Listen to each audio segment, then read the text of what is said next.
जयपुर के गोरिया से नैना लड़ गए, जयपुर के गोरिया से नैना लड़ गए, दिल से दिल तोर मुर जुड़ गए।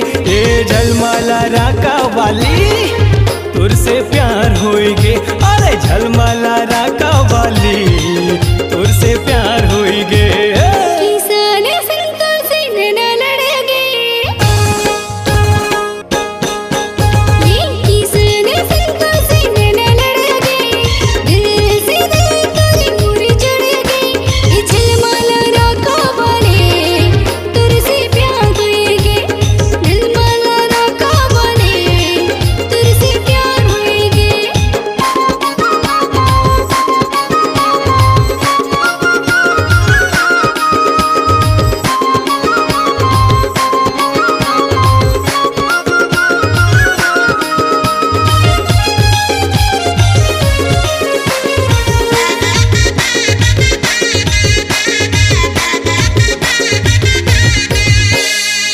जींस मारे टाप पहरे, बाल खुल्ला खुल्ला, ये हाथ रे मोबाइल मारे स्टाइल, चश्मा चूंदे ऊपर माँ।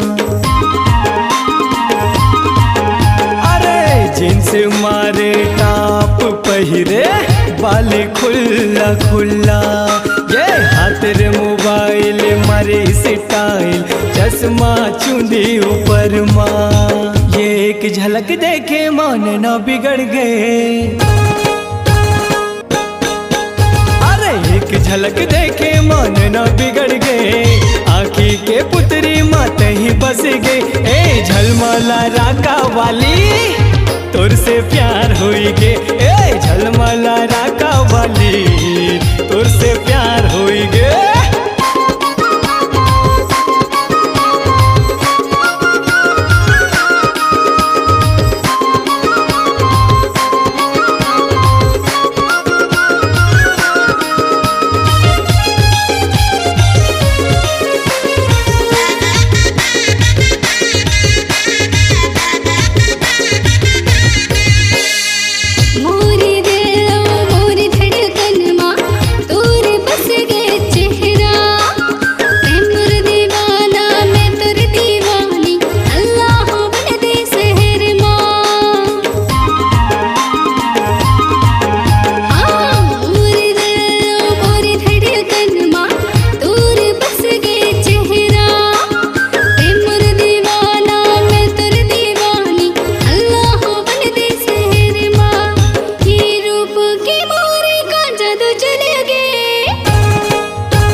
फैशन के कत को दीवाना, घूमा थे पाछू पाछू माँ।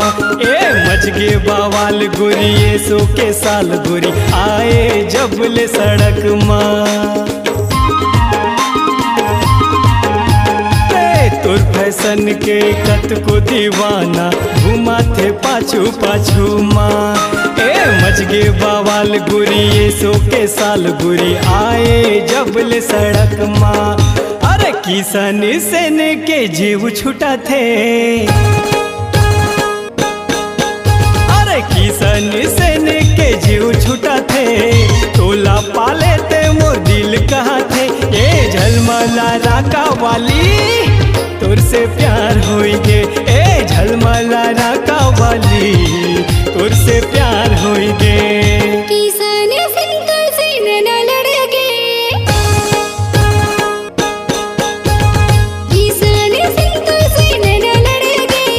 दिल से दिल तोरी मुर जुड़ गए, झलमाला राका वाले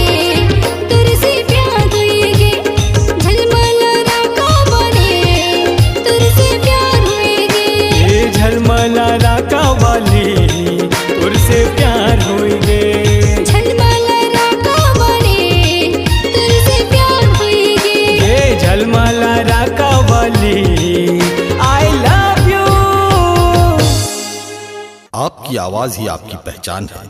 यदि आप अपनी आवाज को एक नया आयाम देना चाहते हैं तो चले आइए मल्टी ट्रैक डिजिटल रिकॉर्डिंग के लिए AVM audio video studio, Khamtarai, Raipur. Mobile number 9301523929 और 7869646201। यदि आप नए एवं पुराने गीत सुनना चाहते हैं तो avmgana.com में जाकर गाना फ्री डाउनलोड करें और YouTube चैनल में AVM गाना और KK कैसेट्स को सब्सक्राइब करें।